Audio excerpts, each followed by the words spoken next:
तो आप सभी का स्वागत है दिपेश जांगड़ झुंझुनू यूट्यूब चैनल के ऊपर। जैसा कि आपने कल आरपीएससी ने फर्स्ट ग्रेड का अपना परिणाम घोषित किया पॉलिटिकल साइंस का, वो देख लिया होगा। अगर आपने वो नहीं देखा तो पहले तो आप सभी चैनलों के ऊपर आपको वो पेज मिल जाएगा।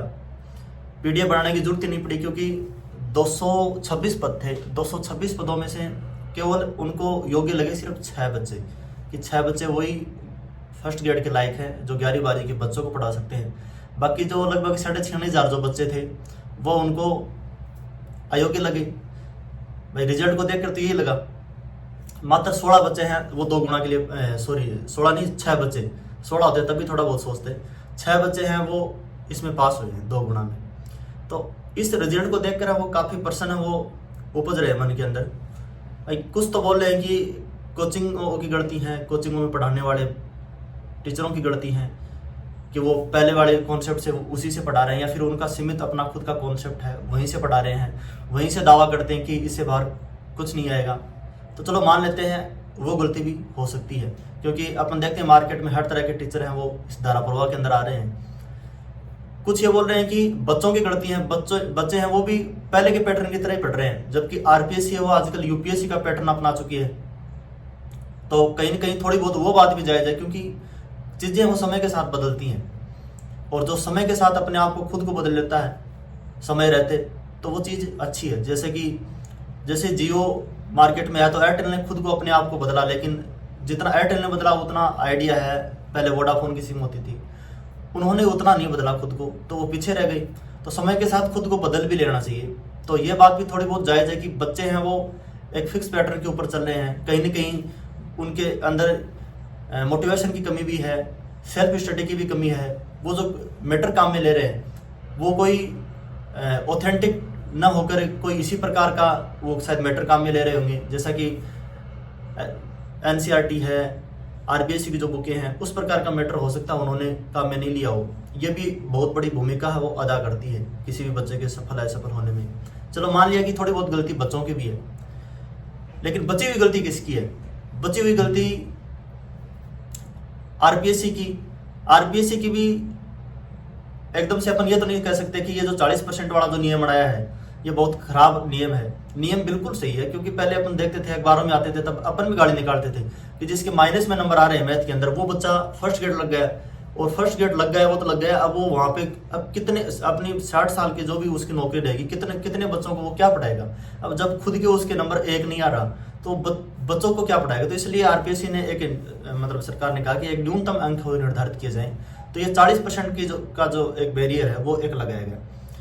ये बात सही है, लेकिन इसी की अनुपालना करते हुए आरपीएससी को थोड़ा बहुत इस चीज़ को भी सोचना चाहिए कि अपन जो भर्ती करा रहे हैं वो भर्ती बेरोजगारों में डर बांटने के लिए नहीं करवा रहे हैं, डर पैदा करने के लिए नहीं करवा रहे हैं, अपन उनको अयोग्य साबित करने के लिए नहीं करा रहे। अपन को कुछ न कुछ मतलब अगर 226 पद तो कम से कम वो तो चुनो भाई। इतना सरकार का राजस्व इतना नुकसान होता है, हर चीजें बच्चा वो भी खुद इतनी मेहनत करता है। आपने एक बच्चे को असफल कर दिया पेपर इतना मुश्किल बना के, तो एक बच्चे को आपने असफल नहीं किया है, क्योंकि एक बच्चे को कई जगह है वो जवाब देना होता है, अपने माता पिता को भी जवाब देना होता है, खुद के अस्तित्व को भी जवाब देना होता है, कई चीज़ों को जवाब देना होता है। तो एक बच्चा खुद नहीं हारता, वो कई चीज़ों से हार जाता है उस समय।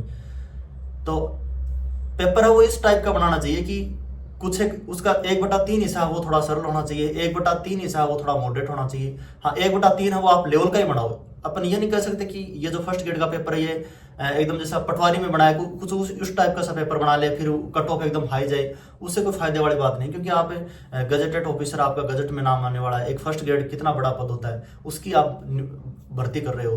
तो पेपर में सवाल है वो अच्छे स्तर के होने चाहिए, ये बात हमने मान ली, लेकिन इतना अच्छा स्तर का भी नहीं होना चाहिए कि 40% ही बच्चों के नहीं आए। हर साल 100-150 बच्चे नेट जेआरएफ भी करते हैं पॉलिटिकल साइंस से, कितने बच्चे पीएचडी करते हैं, कितना सब कुछ पढ़ते हैं, अच्छे प्रोफेसरों से भी पढ़ते हैं। वहां भी आपको मतलब 6 ही बच्चे मिले इतनी नेट जेआरएफ जैसी योग्यता रखने वाले, वहां पे क्वालिफाइंग टेस्ट करने वाले। तो ये कहीं ना कहीं आरपीएससी के ऊपर भी प्रश्न चिन्ह है, उनको इस चीज को सुधारना चाहिए। आगे आने वाली भर्तियों में इस प्रकार की चीजें नहीं देखने को मिले। आरपीएससी में 3 सदस्यों की और भी नई नियुक्ति हुई है, उम्मीद करते हैं कि वो भी इस निर्णय के ऊपर थोड़ा अपना अच्छा निर्णय रखेंगे, कुछ आरपीएससी सोच बदलेगी ताकि इस प्रकार की चीजें नहीं हो। ये जो उलझुल टाइप का सब जो पेपर बना के रख दिया, 40% वाला जो बैरियर आपने बना दिया, तो पेपर है वो उसी हिसाब से होना चाहिए कि कम से कम है वो जितने बच्चे पेपर दें उसमें से मतलब 1/10 बच्चे तो कम से कम उसको पास कर सकें। ये तो एक डर सा पैदा कर दिया आप में। तो एक डर पैदा करना एक एग्जाम का उद्देश्य कतई नहीं हो सकता। हाँ, जितनी सीटें हैं उतने को आप सिलेक्ट करो, पेपर थोड़ा अच्छे लेवल का बनाओ। तो आरपीएससी से यही दरख्वास्त करेंगे, यही मांग करेंगे। जो भी सदस्य नए 3 और बने हैं वो भी इस पर ध्यान देंगे। आपकी क्या राय है? आप भी कमेंट में बताएं कि किसकी क्या गलती है, कोचिंगों की गलती है या फिर एक बच्चे जो पढ़ रहा है, जो सेल्फ स्टडी कर रहा है, उसकी कहीं ना कहीं गलती है, या आरपीएससी की गलती है, किसकी गलती है? आप भी अपनी राय है वो कमेंट में अवश्य दें। मैं देखूंगा कि आपकी राय किस प्रकार की रहती है।